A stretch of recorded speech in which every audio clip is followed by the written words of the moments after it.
aquí hay dos ideas que se me cruzan, señor embajador. Dice nuestra amiga María de los Ángeles que la petición de un gobierno de declarar un estado de vigerancia en otro estado es intervencionismo. Si el derecho internacional prevé que la declaración del estado de vigerancia la puede hacer un estado en donde no se resuelve el conflicto, la lógica de la maestra sería que el derecho internacional está permitiendo el intervencionismo.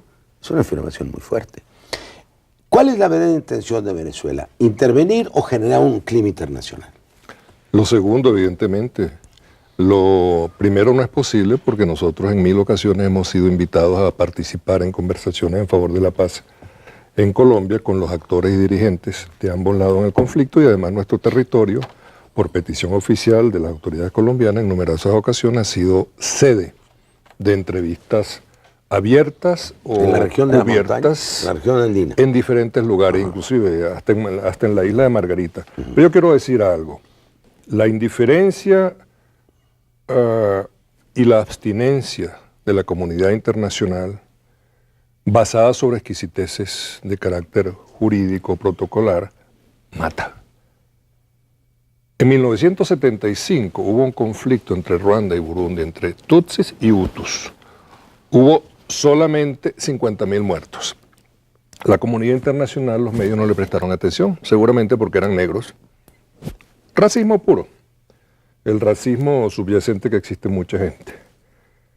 Y después, 20 años, 30 años después, tuvimos 1 millón de muertos entre Hutsis y Tutsis, porque la comunidad internacional no supo actuar en ese momento o esperó una llamada oficial o formal de alguien para que se interesase en lo que estaba pasando allí. Pero en todo caso, la paz es posible. Cuando yo era niño, los terroristas que nos los presentaban en la película eran los Mau Mau. Las películas británicas o norteamericanas nos hablaban de los Mau Mau. Bueno, se llegó a la paz, conversaron, era un proceso de descolonización, y el líder terrorista, entre comillas, de los Mau Mau terminó siendo presidente de Kenia. Entre Francia y Argelia, el gobierno de Francia habló, negoció con el FLN, que eran considerados terroristas en esa época, y llegaron a los acuerdos de Evian, que aseguró la paz por la vía de la independencia. El ejército republicano irlandés y las fuerzas protestantes, 300 años de enfrentamiento, horrorosos actos de violencia cometidos por una u otra parte. ¿Qué pasa hoy?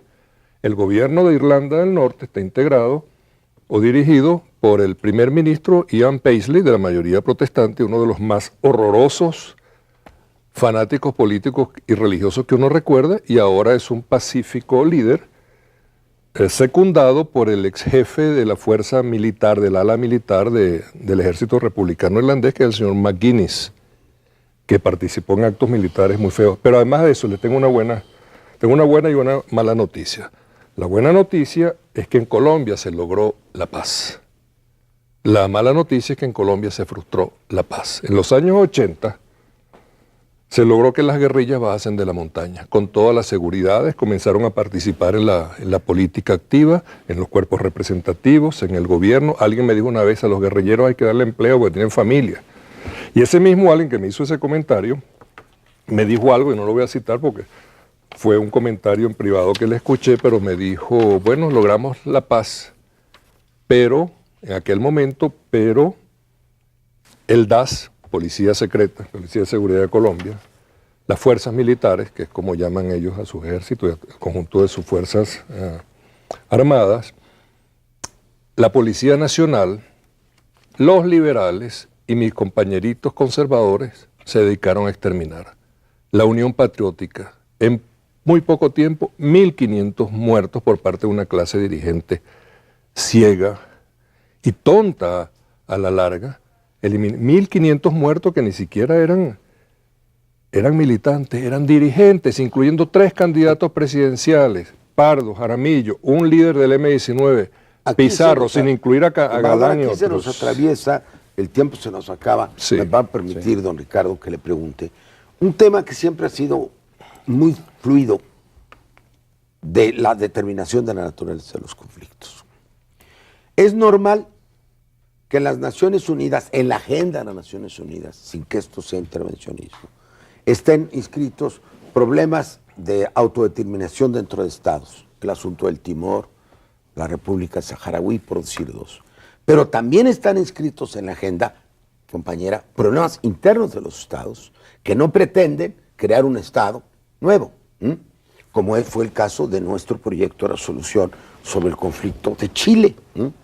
Entonces, ¿qué tiene de extraño que entre a la agenda internacional un problema interno en un país? El problema de Chile es un problema interno. De hecho, nosotros metimos en el 80 el problema de El Salvador, un año antes. Entonces, ¿por qué? Claro que los estados no quieren que entren sus problemas a la agenda internacional, pero cuando tienen cierta entidad es normal que lo debata la comunidad. ¿Estoy bien o estoy mal? No, yo estoy totalmente de acuerdo, y además todos los argumentos y la información que nos proporciona el embajador, o que recuerda el embajador, son más que persuasivos. Hay un problema nada más, yo creo, de práctica o de realidad política. Me refiero a lo siguiente, es decir, sea o no una propuesta formal o la expresión de una inquietud la que ha hecho el presidente Chávez al pedir la solución pacífica, la negociación y la concesión del estatuto de beligerancia para las Fuerzas Armadas en Colombia. Lo cierto es que independientemente de que, y ese es un problema mucho más complejo, por cierto, el problema del derecho humanitario, los derechos humanos y la cuestión de la intervención. Es así como se ha planteado, pero es muchísimo más, tiene otras aristas. Pero ¿quién es o cuál es el mecanismo y qué requiere ese mecanismo? No tanto de legitimidad, sino de eficacia y para que se echara a andar. Por eso es que nos referimos desde el principio a la discusión que está en este momento, ¿verdad? Y la que está imponiendo desafortunadamente. La propuesta o la expresión del presidente Chávez solo tuvo una respuesta internacional positiva, que fue la del presidente de Nicaragua, cuando pasó a su paso por Nicaragua. Es lo único desafortunadamente que ha ocurrido. Es todo lo que ha ocurrido, ¿verdad? Sí, la expresión del Hay que gobierno... abrir el debate público. Hay que abrir el debate público, pero ahí están también los otros países latinoamericanos. El llamado es fundamentalmente a los países latinoamericanos. ¿Tú qué piensas? Porque el tiempo se nos ha agotado. Y defiende, desde luego, tus puntos de vista que son muy respetables. Bueno, a mí lo que me sigue saltando y la duda que sigo teniendo es, finalmente, ¿cuáles son los intereses de cada una de las partes del conflicto? Tenemos tres aristas, las FARC, Colombia y Venezuela. ¿A qué atiende cada una de las acciones de cada que hay una tres de las partes del partes? conflicto, es muy importante.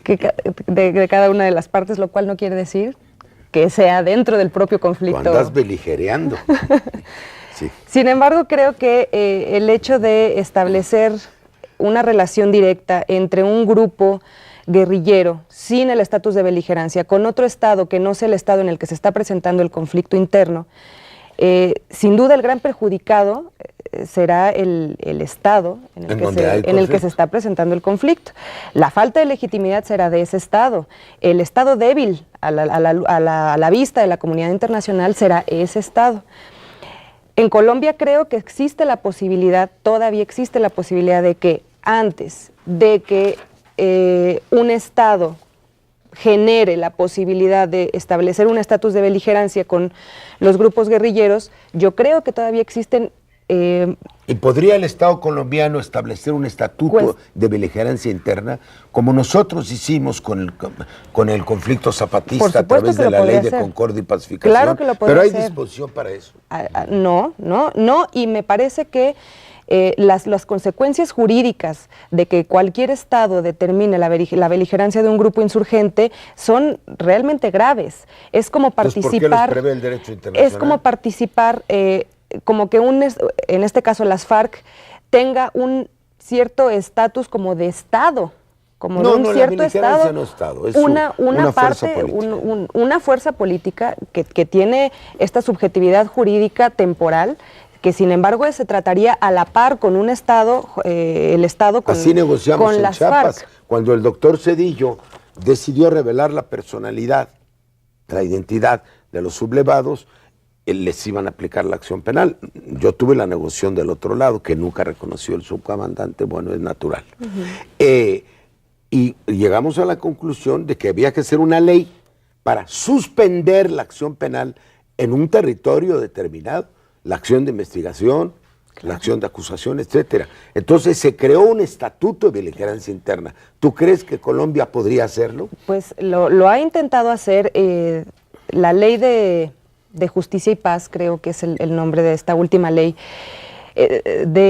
ya los indultos y la amnistía parecían no ser suficientes en Colombia. ¿Qué vamos a hacer entonces? Bueno, vamos a establecer una propia ley, medios del propio Estado, para establecer relaciones con nuestros partícipes en el conflicto.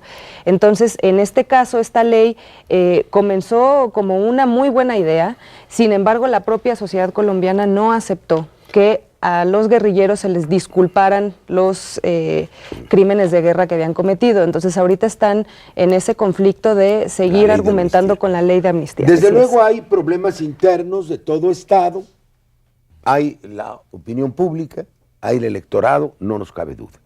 Este ha sido un programa de lo más interesante, donde quedan dos posiciones. No hago mayoría y minoría, ninguna es idéntica a la otra, desde luego.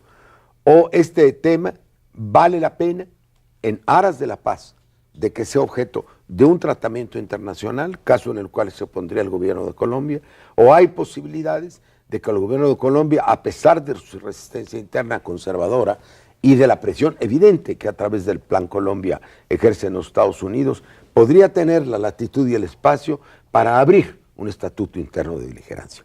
Vamos a dejarlo en punto y seguido. Lo importante es que usted reflexione los términos de esta cuestión. Les agradezco mucho que hayan venido. Tan poquito. Caramba, hay que decirles, porque en el último programa, y es una queja, nos cortaban en la mitad para informarnos de medio o de un cuarto de encuesta. Yo les rogaría que no lo volvieran a hacer. Nos debieran pagar el tiempo que nos quitaron la otra vez. Pero en fin, son gajes del oficio. Muchas gracias a todos. Muchas gracias. Gracias. Cortado.